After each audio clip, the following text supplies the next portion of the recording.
Hey, what's up, everybody? This is attorney Dan Nguyen, and just a couple of updates. What I'm hearing about the SBA EIDL and especially the Paycheck Protection Program that just was released today. The SBA came out with some new guidelines late last night, and a couple of things. As of this recording or our video, all I'm seeing is that Bank of America is open to take applications. Now, what I'm also hearing is that nearly all the banks will only allow their current customers have been a customer by a certain date to apply through them. Now, one of the things you got to remember is that the Paycheck Protection Program (PPP) is through SBA approved lenders. Unlike the EIDL, which you apply directly to the SBA, the PPP you have to apply through.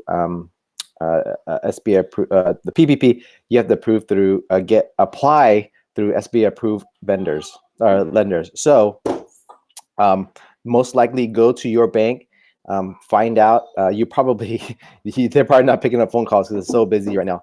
SBA is getting about 300 to 400 calls an hour. But if you have a good relationship with your banker, give them a call, give them a text message, see if they are up and running. Again, right now, I'm only seeing Bank of America up and running. Most likely, all the banks will do a online process, so they make it very streamlined. Obviously, with all that's going on, there's going to be a ton of applicants, and so they might not have the manpower to handle in-person applications. So ideally, you guys want to handle this online, and so here's the new application. This is just the SBA particular form, and this was released I think yesterday or this morning, and it's very similar to you guys last time, but they did add in different types of entities that are eligible, but most of it is the same, right? Check the box here: business name, EIN, business phone, average monthly payroll. The max loan is, again, 12 months of average monthly payroll times 2.5, and look, plus EIDL. So if you did apply for EIDL, they would factor that in. Okay, and how many employees you have, payroll, lease, mortgage, interest. So 20 or more owners. So I mean, the application is still pretty much the same. But you guys want to get your documents ready, and I will post look at my previous some of my previous posts on what documents you will probably need, and I'll also share those later. Again, each bank will have their own type application as well. So not only will you need this SBA form, some of the banks will require you to fill out some additional documentation for them. What I'm also hearing is that you may need to, and this is a bank by bank basis, some banks were required to move your payroll system over to them so that they can monitor your payroll records. So one other tip I got that I think was really good was that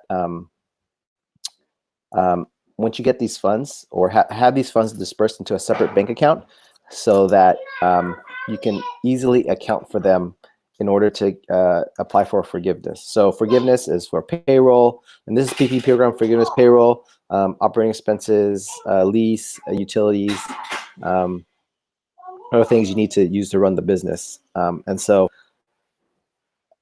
have a separate bank account just for these loan proceeds so that you're not commingling with your other funds, and that's easy for you to keep track of where you're using these things for. So what other updates do they have? And I think that's it for now. There's going to probably over the next, starting early next week, the banks might the other banks might send their websites live. But right now,